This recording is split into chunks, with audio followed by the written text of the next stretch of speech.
Welcome to the Investing Insights podcast from Morningstar.com. This podcast is brought to you by the Morningstar channel for Roku.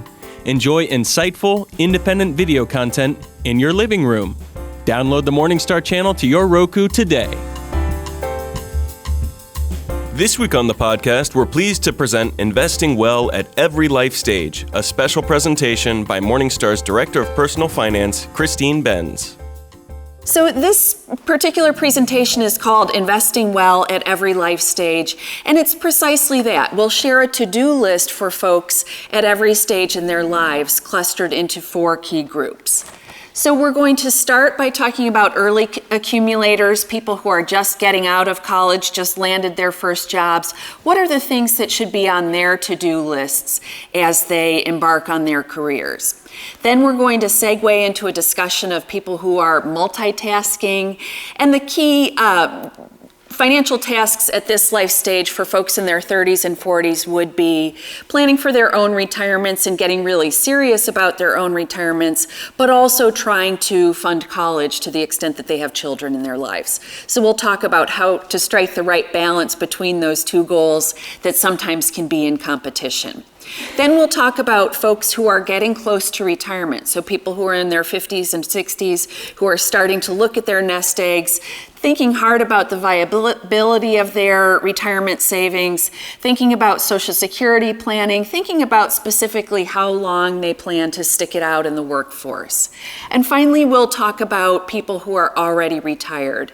And this is a group that I spend a lot of attention on in my work on Morningstar.com. As many of you know, as really probably all of you know, it's gotten tricky to make retirement work from a financial standpoint because we've got more and more of us who are getting close to retirement without the benefit of a pension. So how do you make it work with the combination of Social Security and your personal savings? And that's what I focus on in my work on Morningstar.com. So in terms of young accumulators, what's on their to-do list? Well, there are 4 key things. One is getting out of debt, and one thing we know is that more and more college students emerge from school with a significant debt load, $30,000 on average. Many people have substantially more than that. And they may also have racked up credit card debt during the course of their college years. We'll talk about the importance of staying out of debt as you start to tick off some financial tasks. Maybe you have some pent-up demand for various spending needs, and we'll talk about making sure that you stay out of debt as you do so. This is also a great life stage to get serious about your retirement plan. We've all seen those charts that show the astronomical growth that you can see on investments if you can just get started early. So we'll talk about some ways that people can think about getting serious about retirement savings early on in their careers. And finally, as I mentioned, people oftentimes at this life stage in their 20s have a lot of things that they want to do in addition to retirement savings. In fact, retirement savings might seem a little like an abstraction to them. So we'll talk about how to tackle some of those near and perhaps intermediate term savings goals as well. So getting out of debt, the key thing to keep in mind here is certainly to prioritize pay down of those high interest rate debts. If you have federally subsidized student loans, those are typically more benign, so you might deprioritize them, but you'd want to accelerate your pay down of the high interest rate debts, whether student loan debt or credit card debt. This is also a crucial life stage to embark on good financial habits. So you are never too young or too old to get a budget, and this is a great time once you earn a paycheck to start looking at your paycheck and figuring out how much of it can you safely set aside either to pay down debt or to save for the future. Staying out of debt obviously is crucial at this life stage and at any life stage, which is one reason why it's so important to think about having some sort of an emergency fund as part of your plan. So you'd want to think about having a minimum of 3 to 6 months worth of living expenses set aside in very liquid investments that you could tap without tax penalty, without any penalty at all in a pinch. If you needed to get money to pay off a car repair care or pay a vet bill or whatever it might be, or if your income for whatever reason is disrupted, the idea is to have at least some cushion set aside so that you don't have to resort to high interest rate debt. More and more we're seeing folks work in the gig economy where they aren't associated with a single employer. That group is particularly at risk when it comes to having interruptions in terms of income. So for them, I think a good rule of thumb is to think about making sure that they have a whole year's worth of living expenses, if possible, set aside in highly liquid investments. In terms of kickstarting the retirement plan, there are really two key things to focus on at this life stage in terms of retirement savings. Certainly, if you are employed and have some sort of employer-provided retirement plan available to you, that's a very easy way to get your retirement savings started. Not all 401k plans are created equally. Generally speaking, some of the smaller employers might have higher cost plans, but the great thing about company-sponsored retirement plans is that you can get your contributions deducted from your paycheck on a regular basis, which can be a great semi-painless way to set money aside for retirement savings. Another vehicle that is open to anyone with earned income would be some type of an IRA. Whether Roth or traditional, people often struggle, which type of IRA account should I fund? And in some 401k plans or company retirement plans, you also hit that fork in the road, whether to make Roth or traditional contributions. The key thing to think about there is your tax rate now at the time you're making the contribution versus your tax rate, what you expect it to be in the future when you pull the money out in retirement. If you think your tax rate today as you're making your contribution is lower than it will be in the future, in that case it might make sense to make a Roth contribution where you're steering after-tax dollars into the account, and the benefit is that when you pull the money out in retirement, you're able to take tax-free withdrawals on that account. So for young accumulators, especially those whose careers are really just ramping up and maybe they're continuing on some further course of study, for them a Roth account is fairly easy to recommend because I think it's a good bet that their own tax rates will go higher in the future. And then we might also say that given federal deficits, we might expect tax rates on a secular level to trend higher as well. If you're not sure, and many people at this life stage say, I have no idea what my tax rate today will be versus what it's apt to be in the future, if that describes your situation, you can split your contributions across both account types. In terms of what your investment mix should look like for retirement at this life stage, well, you want to prioritize high growth investments, generally speaking, because the idea is you have a really long time horizon until you'll need that money in retirement. It might be 30 or 40 years or even longer before you start tapping those accounts. So you want to focus on the investments that give you the best appreciation potential, even though there might be some volatility in the meantime. So when I look at the asset allocation guidance, so sort of the stock, bond, cash guidance that some of my colleagues in Morningstar Investment Management put together, for young accumulators, people in their 20s, they're saying go with stocks because stocks over time have higher appreciation potential. So you can see there's just a little bit of dash of bond exposure in this portfolio, but the majority of the portfolio is staked in stocks. Here's just a sample model portfolio for someone at this life stage. Again, you can see it's heavily concentrated on stocks. It's pretty well globally diversified as well and has just a little bit of bond exposure. Another great option for people who are just starting out, especially for investors who aren't particularly engaged with investing, is to simply look for a target date mutual fund, which gets more conservative as you get close to your retirement date. That can be a great way to steer some money into your retirement plan on an ongoing basis, but kind of set it and forget it on the investment front. Target date funds aren't perfect for everyone, but I think they're a really nice choice for early accumulators, and they can help people figure out what to do with their investment mix as the years go by. In terms of saving for near-term goals, here's a laundry list of stuff that people at this life stage may want to spend their money on. The key thing to keep in mind is that if you are multitasking at this life stage, or any life stage really, and you have some very short-term goals, is that this is money that you don't want to have invested in stocks. Stocks are way too volatile if your spending horizon is fewer than 10 years. So certainly if you have a time horizon of a couple of years and you have some sort of financial goal, you'd want to keep that money in truly liquid cash investments, online savings accounts, checking accounts, money market accounts, and so forth would be your best resource. The good news on this front is that even though yields are still pretty low on all of these very safe investments, they're trending higher. And that's your friend if you are someone who's saving for near-term goals and you're using some very safe investment type to do so. So how about multitaskers, people who are in their 30s and 40s? Well, things at this life stage are often getting a little bit more complicated.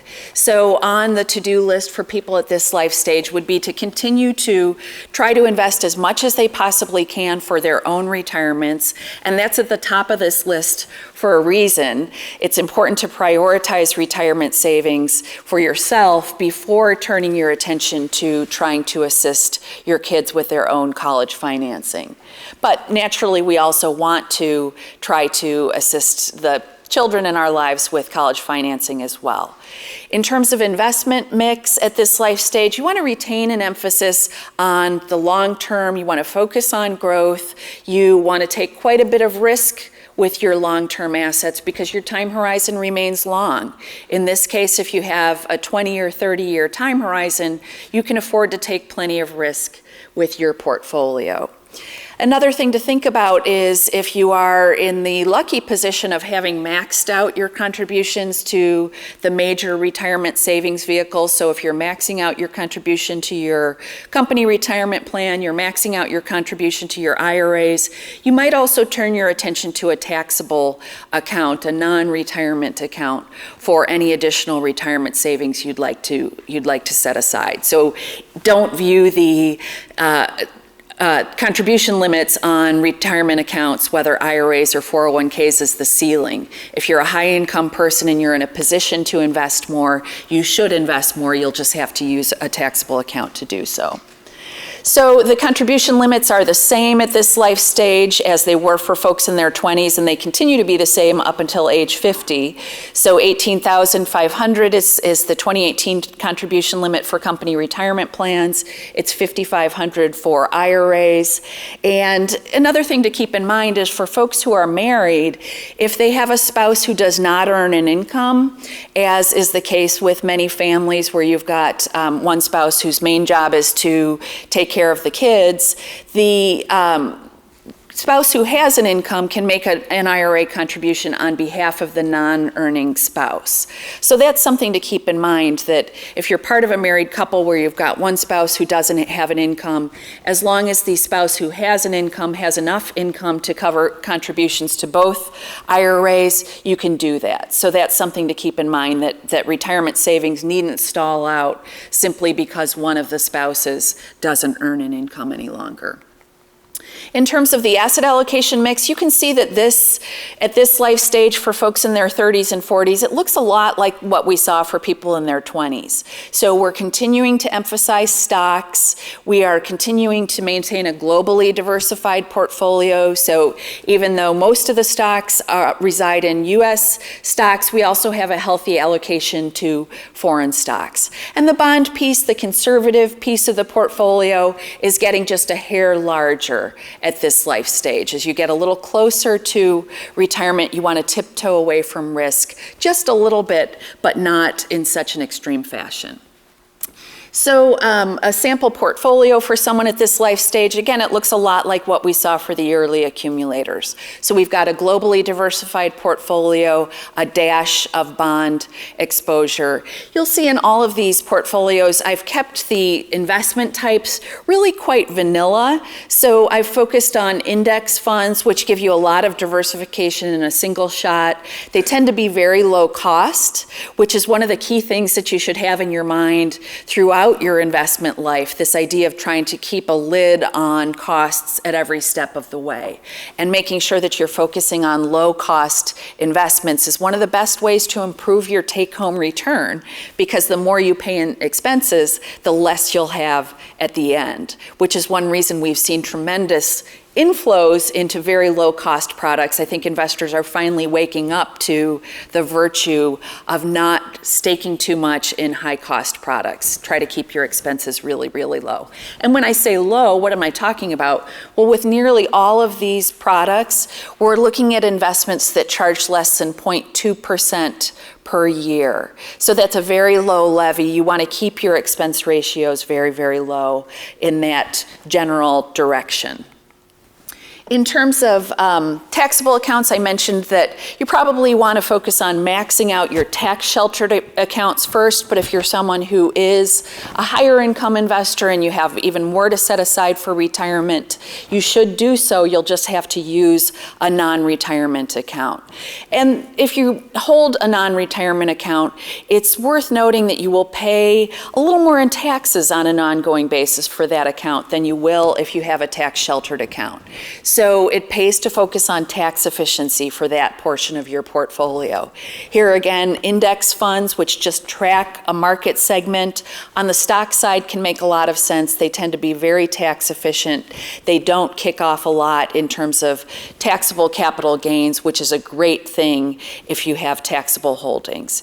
If you're a high income investor and you have bonds within your taxable account, you'd want to focus on municipal bonds.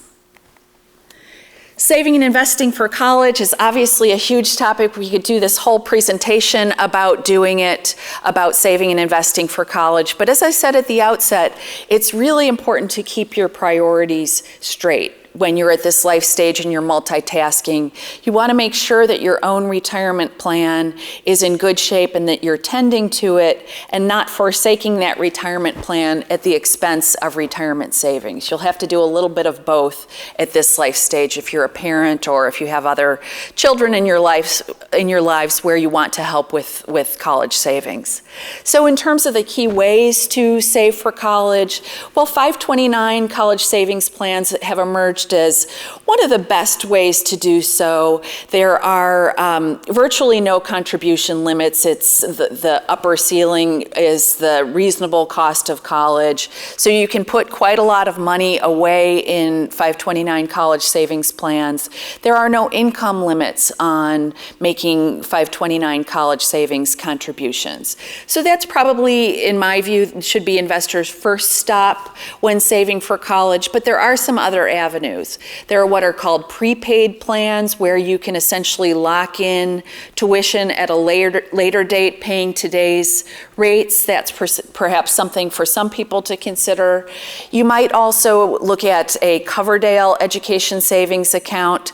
The key thing to bear in mind here, though, is that income limits apply to Coverdales, and you're also only able to put in $2,000 a year. So for people who are super funders for college savings, that probably isn't enough. You'd want to turn to a 529 plan as well. UGMA, UTMA accounts are another account type that some people have historically used for college savings. A couple of things to know about them. One is that those assets become the property of the child once he or she reaches the age of majority.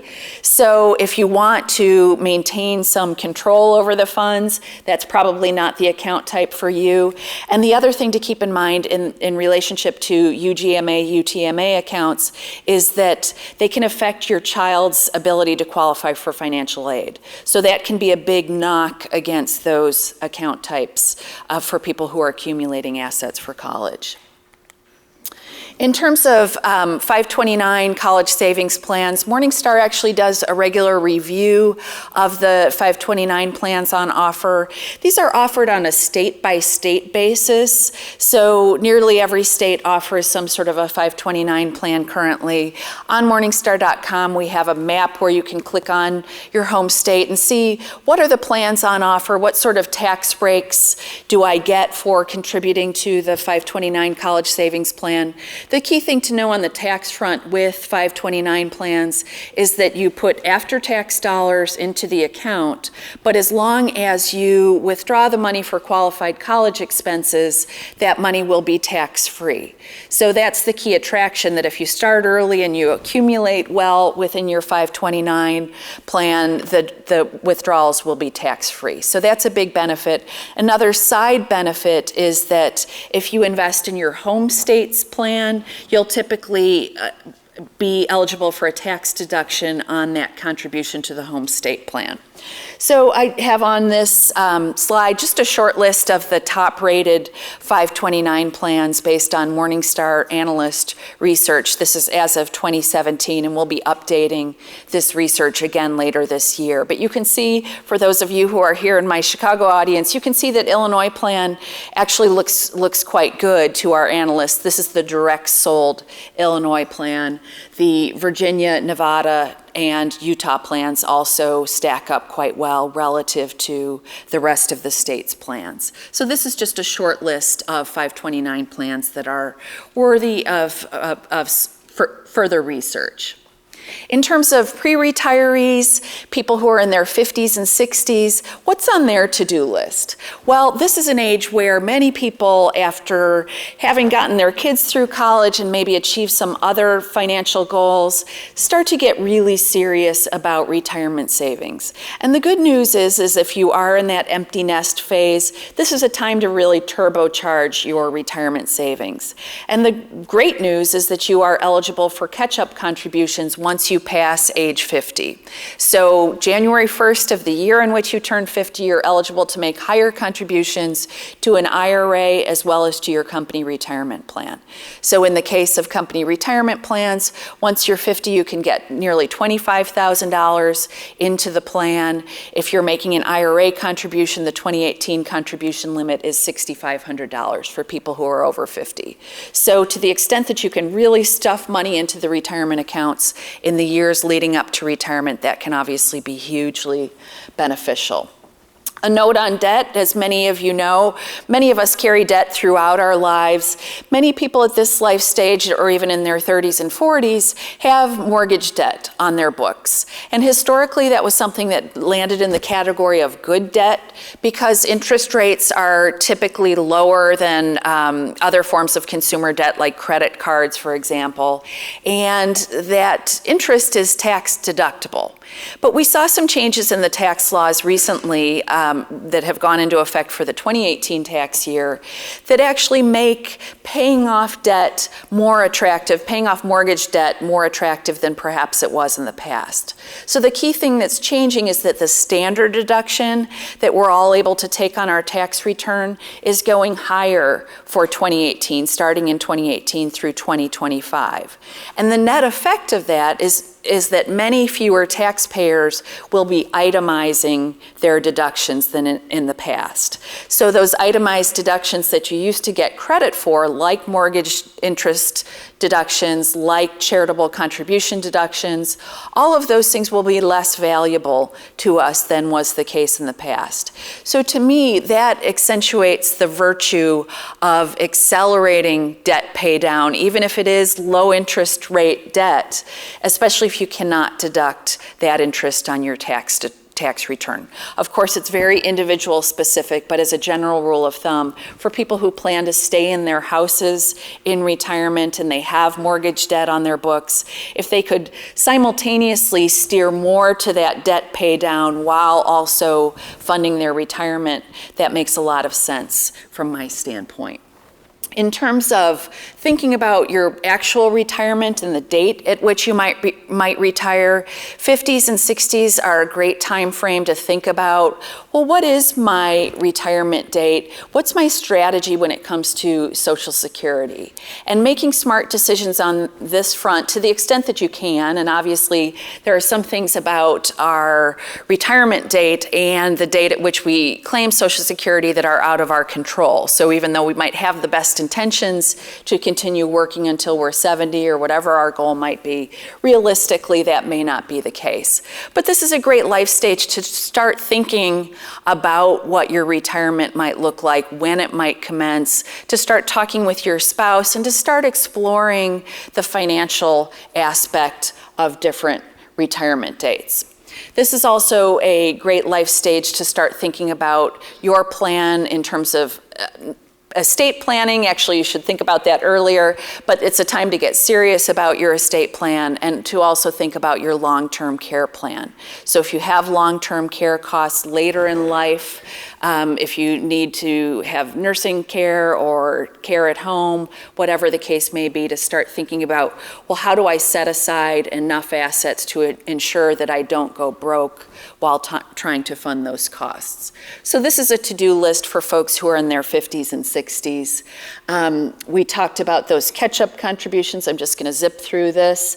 In terms of what the asset allocation should look like, the stock bond mix at this life stage, here we start to think more seriously about steering more towards safe investments. So you can see in this case the allocation to safe investments, so bonds specifically, both nominal bonds as well as inflation protected bonds, starts to tick up a little bit. So we're looking at a 30% roughly allocation to bonds, and of course it depends on the individual, but that's a good ballpark to start thinking about taking some of the money that you've managed to accumulate and steering more into safe investments. I run this little data set every couple of months where I look at the untouched 60% equity, 40% bond portfolio. So if you had 60% in stocks and 40% bonds back in 2009 when stocks started to recover, if you had done nothing to that portfolio, you would have more than 80% in stocks today and just 20% in bonds. So for people who have gone through their careers and have been very heavy equity holders, very heavy holders of stocks, this is a good life stage to start thinking about taking some chips off of stocks and putting more of your money into safe investments. And I think that's particularly true given how far the stock market has come in the past decade. So in terms of what a portfolio might look like for this life stage, this is, again, just a very basic portfolio composed of index funds. You can see that the bond allocation in this portfolio is higher than was the case in the earlier portfolios. So it's starting to batten down the hatches with a portion of the portfolio. We talked about the virtue of paying down debt, thinking seriously about retiring mortgage debt, especially if you're not getting much bang from it on the tax front any longer. And of course, that's an individual specific situation. But generally speaking, the more conservative your portfolio grows, the more you have in bond investments or even cash investments, the lower its long-term return potential is going to be. So it may be less risky, but its return potential also goes down. So at that life stage, it's important to think of, even if you have debt that seems fairly benign in terms of its interest rate, it's hard to imagine that your portfolio, if you have a heavy allocation to bonds or certainly cash, it's hard to imagine that portfolio out-earning your interest rate, and that embellishes the case for paying down that debt. In terms of retirement readiness and getting serious about retirement readiness, the good news is that there are many, many valuable tools online that you can take advantage of in terms of figuring out if you are ready to retire. This is another great juncture to seek financial planning help, to see, well, if I want to retire on this date, how do I look in terms of the size of my portfolio, in terms of my anticipated spending in retirement? This is a great time to get a second set of eyes on your plan, to sit down with a financial planner and get some customized guidance. One tool that I've often recommended to people who are trying to get a sense of how they're doing, not just on retirement readiness, but on retirement accumulation, is T. Rowe Price's Retirement Income Calculator. It's a great tool that takes into account a lot of different variables, including Social Security claiming strategy, and it also takes into account the tax character of your various accounts. So if you have Roth accounts and you have traditional tax deferred accounts and you have taxable accounts, that tool takes into account the tax treatment of those investments when you pull the money out in retirement. So that's a great tool to look at. You can also run your own quick and dirty calculations if you're someone who's getting close to retirement and maybe you are looking at your balance and you're proud of what you've been able to save so far. Well, take a look at that and run it through the 4% guideline. So find your starting income needs in retirement, subtract from that any certain sources of income that you'll be able to rely on in retirement. So for most of us, this will be Social Security. For a shrinking share of us, this will be some sort of pension. So subtract out those certain sources of income. The amount that's left over is the amount that your portfolio will need to replace. So divide that number by your portfolio's current balance. If you're under 4%, you're probably in semi-decent shape in terms of retirement readiness. If you are way over that amount with your spending needs from your portfolio, it means that you've got some work to do and you may want to take advantage of trying to turbocharge your retirement savings, take advantage of those catch-up contributions. So this is just a simple example of how that 4% guideline would work in practice. So let's assume that we've got a couple who has done pretty well in terms of their retirement savings. So they have $800,000 set aside, and they want to have $60,000 overall in income in retirement. So that's what they think they'll need to live on during retirement. If they look at the numbers and they see, if they run a projection on the Social Security website and see that Social Security is going to supply half of that, or $30,000, that means that their portfolio is going to have to step up and replace another $30,000 of their portfolio. So in this case, that means using that 4% guideline, which is a very quick and dirty guideline. Certainly a financial planner can help you fine-tune it, but it's a good way to test your retirement readiness. Based on that 4% guideline, that means that they could withdraw $32,000 of their portfolio in year one of retirement. But it's important to remember that that 4% guideline rests on some crucial assumptions. So one is that they have a 25 to 30-year time horizon in retirement. If their time horizon is much longer than that, so say they're folks in their 50s who want their portfolios to last maybe another 40 years, they'd need to be much more conservative than the 4% guideline.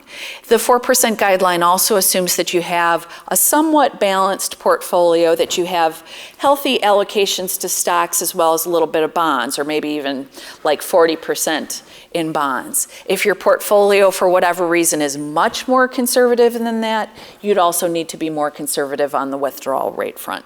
So just bear that in mind, that there are some important caveats that accompany that 4% guideline. But it can be a cool way to just see if you are in the right ballpark in terms of your portfolio's viability. This is also an important life stage to start thinking about your Social Security strategy. With the Social Security's website, you can actually experiment with your own expected income from Social Security. You can put in a variety of potential start dates for Social Security. One thing, if you are someone who's getting close to retirement, that you've almost certainly heard is the virtue of delaying Social Security if you possibly can. And the reason you often hear planners suggest this as a good strategy is that for every year that you're able to delay past your full retirement age, you can pick up a roughly 8% increase in your benefit. So that is a return that you're unlikely to be able to match, certainly with any other guaranteed investment in the marketplace. That's one reason why, even if you don't wait all the way until age 70 to claim Social Security, if you can wait at least a couple of years past your full retirement age, it's a great way to increase your lifetime income from Social Security. That's not the case. It's not a good idea in each and every case. In fact, I have a dear friend who is in the midst of undergoing treatment for a very difficult form of cancer, and she recently told me that she had claimed Social Security early, even though she's in her early 60s. And I can see the merit in that decision because she has reason to believe that her life expectancy will not be average, or certainly not longer than average. So there are certainly situations where people, out of necessity or out of some actual health condition, need to claim early, and claiming early can be the right decision in some cases. But if your health is good and you have reason to believe you have average or longer than average life expectancy, that's a good reason to consider delaying. It's also valuable to think about your retirement end date. Certainly if you can continue to stick it out longer in the workplace, that has some important benefits. You will be able to make additional contributions to your retirement plan that will reduce your demands on your portfolio, certainly if you're able to delay. And then you may also be able to delay your Social Security filing date. So some important financial rewards often accompany being able to work longer, as well as some potential rewards from a sort of psychological and social standpoint as well. For people who like their jobs and feel like they can stick it out in their workplace, working longer can make a lot of sense from a financial standpoint as well. In terms of long-term care and estate planning, this is another topic that we could do a whole session on, but the key thing is to make sure that you're thinking through estate planning. Sometimes people hear estate plan and they think you need to be super wealthy to even care about this stuff at all. The fact is we all need to think about estate planning. If we have minor children, we need to make sure that we have guardianship set up for them. If we expect to have any health issues, or if we want to give someone potential decision-making ability for our financial decisions, we need to name powers of attorney for health care as well as financial matters. It's also a good idea to have a will if you have financial assets. It's also a good idea, especially as you move into your 50s and 60s or even younger, to make sure that you've set up your advanced directives or your so-called living will, to set out your viewpoints on life-sustaining care so that your loved ones know about your views on those issues. In terms of long-term care planning, this is an enormous topic. Unfortunately, it's a topic that there are no great answers for, because about half of us will need some type of long-term care during our lifetimes, about half of us will not. And one of the issues we've seen with long-term care insurance, which helps protect our financial plans against these costs, is that we've seen premiums go up and up and up. So there are no good answers here, but this is a place where a financial planner can help you determine your best strategy there, whether you're going to set aside some sort of dedicated pool of assets to cover long-term care, or purchase some type of insurance product to fund long-term care needs.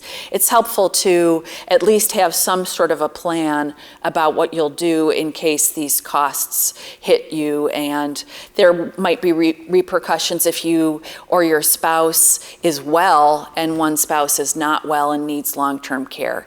There can be corrosive, obviously very damaging financial effects. In terms of retirees, people who are in their 60s, 70s, and beyond, this is a group that I often focus on in my work on Morningstar.com. And so they'd want to continue to reduce risk in their investment portfolios. They'd want to segment their portfolios by time horizon, and this is something I often talk about as the bucket approach to retirement portfolio planning. They'd want to think about the tax efficiency of how they're deciding which accounts to tap when. So many of us will come into retirement with assets in different silos. So we might have traditional accounts like our traditional 401ks or traditional IRAs. We might have Roth accounts, and we might have taxable assets. Well, how do you decide where to go for your money on an ongoing basis? This is a life stage to think hard about making smart decisions on that front in order to stretch out the tax benefits associated with some of the tax-sheltered vehicles.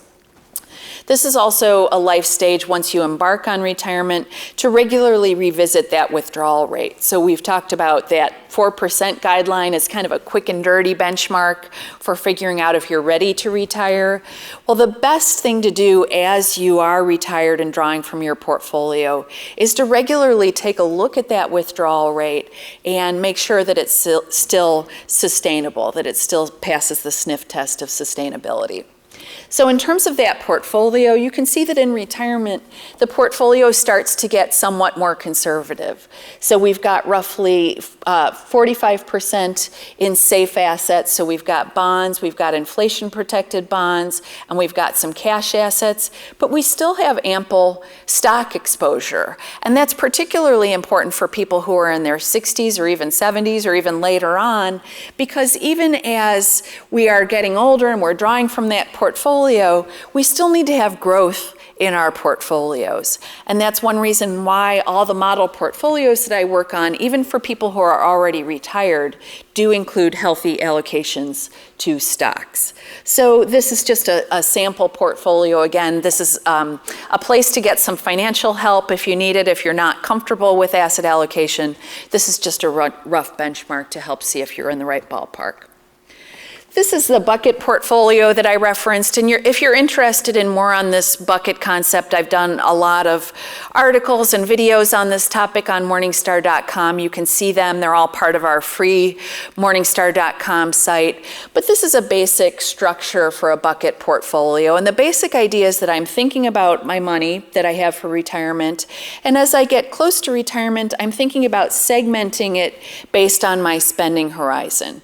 So any money that I'm going to spend in the next couple of years, well, I don't want to monkey around in stocks or even bonds at that life stage because I don't want to risk losses with that portion of my portfolio.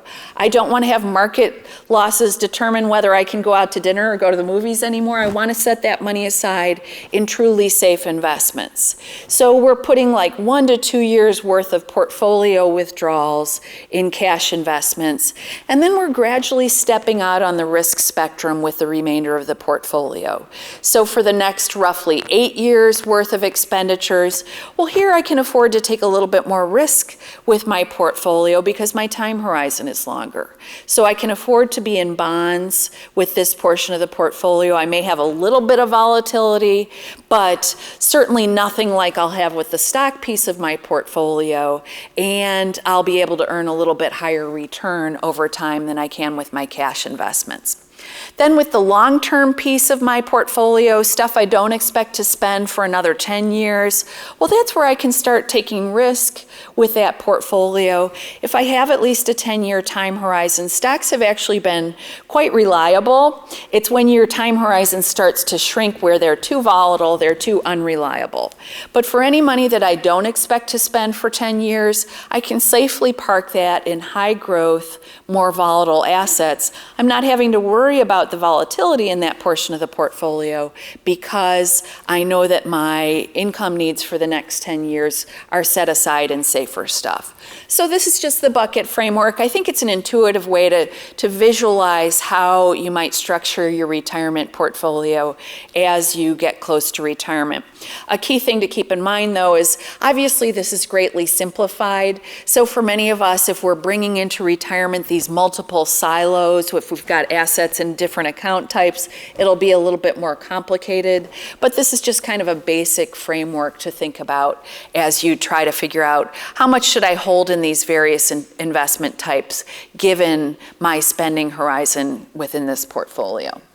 So this is just a sample portfolio, again, using mainly index funds. And you can see that it starts with, we're assuming that the person needs $30,000 in withdrawals from that portfolio. So we've set aside $30,000 times 2 years in truly safe investments.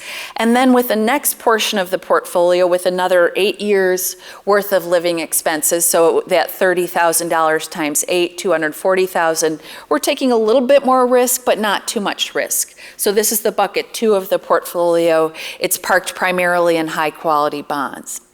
And then bucket 3, you can see this is the part of the portfolio where we're taking more risk. We have a globally diversified stock portfolio because we know that we're not going to crack into it for another 10 years. We may actually, if it gets very large, if it grows and you need to trim it back, we may actually use some of that appreciation to help fund our living expenses, to help refill that bucket 1.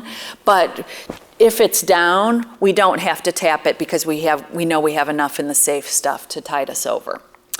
So just a little bit on tax efficiency, a very general framework for deciding how to liquidate your assets in retirement, assuming you have multiple account types. This is the structure that a lot of financial planners would say makes sense given the tax treatment of various investment types. So if you have taxable non-retirement assets, they should generally speaking go first in your queue because you have less tax benefits associated with them.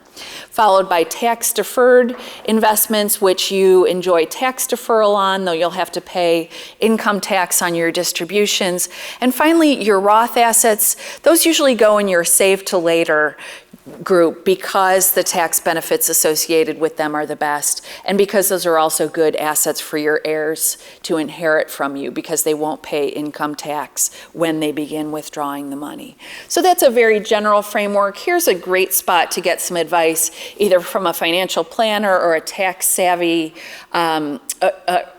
tax advisor who also is investment savvy. He or she can help you strategize where best to go for your cash flows from your portfolio on a year-by-year basis. Withdrawal rates, it's crucial to regularly revisit your withdrawal rate as the years go by in retirement, just to make sure that you're not taking too much. You may also be able to nudge up your withdrawal rate as the years go by. So if you are getting older and your life expectancy is declining, generally speaking, that means that you should be able to pull more from your portfolio as the years go by. So regularly revisiting withdrawal rates is another crucial part of in-retirement portfolio planning. This is another place where a financial planner can give you some help to help you feel more confident in your decision making and help you feel more confident that you're not going to run out of money. That does it for this week's Investing Insights podcast from Morningstar.com. We hope you have enjoyed our program and we welcome your feedback. Please send your comments and questions to podcast@morningstar.com. From everyone here at Morningstar, thanks for listening.